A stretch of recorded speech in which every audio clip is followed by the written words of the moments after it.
volta com o nosso Gente que Faz. E hoje, edição especial, como eu já disse para você, eleições 2020, apresentando os pré-candidatos a prefeito de nossa cidade com o doutor Rui Silva, doutor delegado Rui Silva. É assim que vai ser? Delegado Federal Rui Silva. Delegado Federal Rui Silva. É assim que ele vai se identificar na sua pré-campanha e na sua campanha. Nós falamos um pouco sobre cidadania e consciência de cidadania. Você queria completar algo sobre isso? Exatamente, pastor Evandro. É necessário levantarmos em Governador Valadares a bandeira da conscientização política. Porque, veja bem, o poder é do povo e deve ser exercido em nome do povo.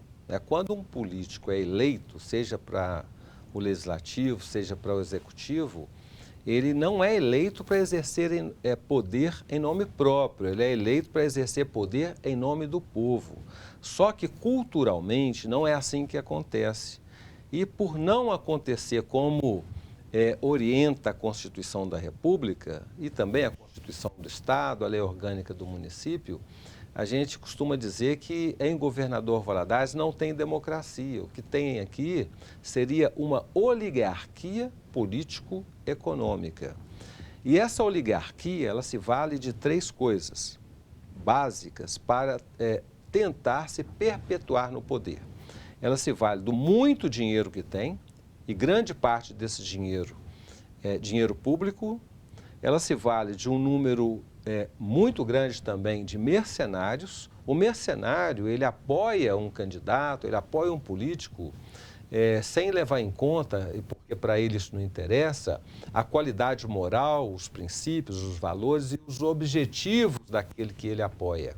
Ele apoia tão simplesmente para receber algum benefício. E esse benefício, normalmente, ele vem em formas de cargos públicos ou dinheiro mesmo. O que é uma cultura nefasta. Totalmente nefasta. Nós podemos dizer que não é algo, até gaguejei, não é algo de Governador Valadares, é algo do Brasil. Exatamente, só que em Governador Valadares isso é muito patente, isso acontece assim, em larga escala e de tal forma assim, escandalosa que passaram, em razão da cultura, a praticar isso como se fosse uma coisa normal. E o terceiro fator, que esses políticos inescrupulosos, corruptos,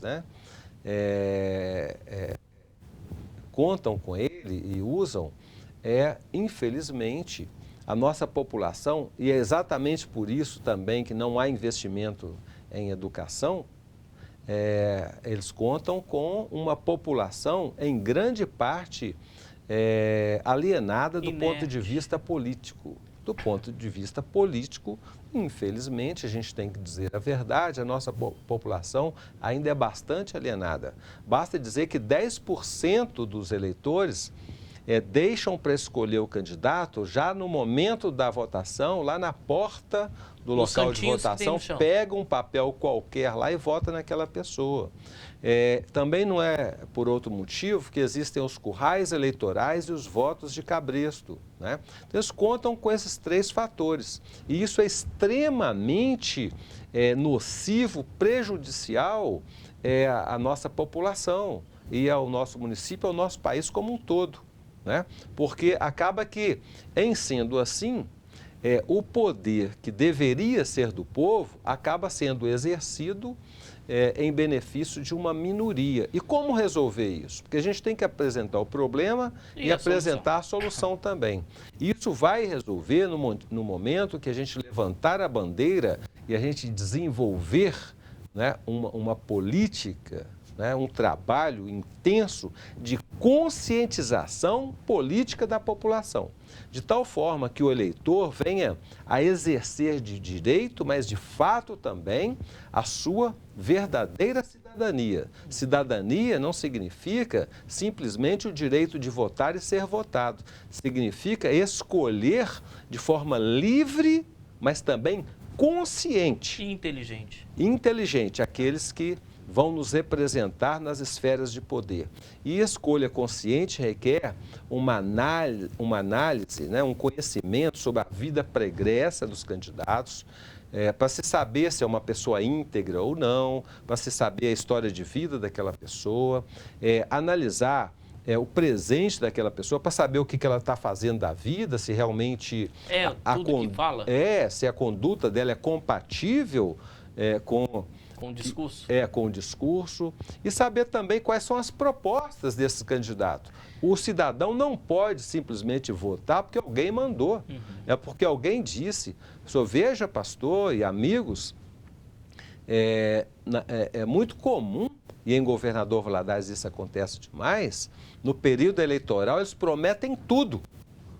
Depois são eleitos, não cumprem nenhuma promessa e depois está prometendo de novo e o povo não está se dando conta disso. Vamos usar esse gancho dessa palavra, e não era algo que a gente combinou. Então eu tenho a liberdade, o senhor colocou. Sem dúvida. Qual seria a sua promessa de campanha? Uma promessa que depois, caso seja eleito, a gente pode lá na frente olhar para o doutor Rui e falar assim: doutor Rui, ó, cumpriu. Ou, doutor Rui, cadê? Qual seria uma promessa de pré-campanha ou de campanha? Tá, já que eu posso fazer só uma promessa, eu vou fazer aqui que eu tenho, eu vou dizer antes que eu tenho projeto. Projeto é sério, projeto inteligente, projeto muito bom, né? Assim, transformador para a educação, para a saúde, para o transporte coletivo, para a mobilidade urbana, para o turismo, para o lazer, para o esporte. A gente tem projeto muito sério e transformador para todas essas áreas. Mas como eu tenho que fazer só uma promessa, né? Só um compromisso aqui, conforme o senhor está pedindo para eu fazer, o compromisso é de ter um governo justo, um governo honesto, um governo íntegro, voltado, assim, comprometido com os reais interesses da população de Governador Valadares, para que a cidade de Governador Valadares venha a ser muito mais próspera e o povo de Governador Valadares muito mais feliz. Ok. Pensando nos altos escalões do governo, da administração, da verdadeira governabilidade, não do toma lá da cá, mas do processo de gestão, qual seria o critério de escolha dos cargos do primeiro escalão da administração? Político ou técnico? Na verdade, pastor Evandro, primeiramente, para se ocupar um cargo de primeiro escalão, o primeiro critério tem que ser técnico, né? Porque eu não posso colocar como secretário da saúde, por exemplo, né, um engenheiro. Esquece isso, tem que ser alguém que tenha conhecimento técnico daquela área. Mesma coisa a educação, mesma coisa as demais áreas. Então, o primeiro critério, sem dúvida alguma, é técnico. Contudo, esse técnico ele tem que ter alinhamento político com o governo, né, eleito. Isso aí não tem como ser diferente, né? Até porque, graças a Deus, em nosso município, a gente tem profissionais muito qualificados nas mais diversas áreas. Né? Então, é necessário colocar a pessoa certa, no lugar certo, uma pessoa que tenha amplo conhecimento, amplo e profundo conhecimento técnico, mas tem que ter também alinhamento político com o governo eleito, porque senão ele vai querer puxar para um lado, né? Diferente daquilo, da orientação política, da orientação da gestão pública Daqui a do pouco município. Ele está trabalhando para ser o cara, né? Aí não pode, né? Às vezes uma pessoa tem muito conhecimento técnico, mas se não houver alinhamento político, a coisa pode não dar muito certo. Sempre há a possibilidade de troca, né? Sem dúvida. Havendo necessidade, conveniência e oportunidade. O que determina a troca, né, a substituição de uma pessoa em um determinado cargo, né, os dois principais motivos são exatamente esse: conveniência administrativa e oportunidade, né? Havendo, e o interesse público, né? Tudo tem que ser feito baseado no interesse público. A história de Governador Valadares tem políticos que causam até suspiro nos mais antigos, né? Ah, fulano de tal foi um melhor prefeito. Eu tenho um programa chamado Arte e Memória da Cidade, que eu entrevistei vários pioneiros da nossa cidade, e eles falam com muita saudade, com muito saudosismo de muitos políticos da cidade. Né? Você citou JK, né? Mas quem seria o político da cidade que teria te chamado a atenção de alguma forma? Olha... Na história da cidade.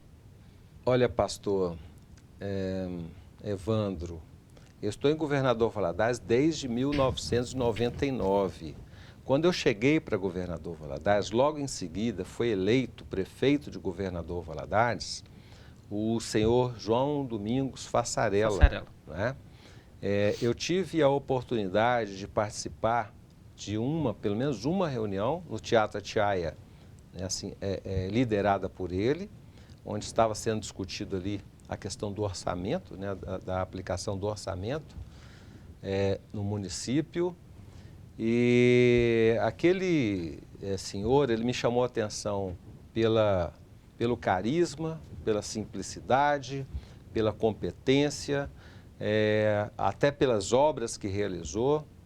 E se for para falar um nome, eu dizia João Domingos Fassarella. Ok. Nós vamos fazer um intervalo para nós irmos para o quarto e último bloco, mas eu gostaria que você escolhesse dois números, de 1 a 25, que eu tive que colocar outro, de 1 a 25, para serem dois temas sobre os quais o senhor vai apresentar propostas no quarto e último bloco. Então vamos lá, de 1 a 25? Vamos 5 e 25. 5 e 25. 5. Parece que você andou colando, né? 5, segurança. E o 25, turismo. Tá bom? Perfeito. Então, no nosso quarto e último bloco, nós estaremos conversando e ouvindo um pouco mais do Dr. Rui Silva, delegado federal Rui Silva, propostas para segurança da nossa cidade e para o turismo na nossa cidade. Fica por aí. Esse é o nosso Gente que Faz. Eu sou Evandro Júnior e essa é a nossa nova fase, eleições 2020.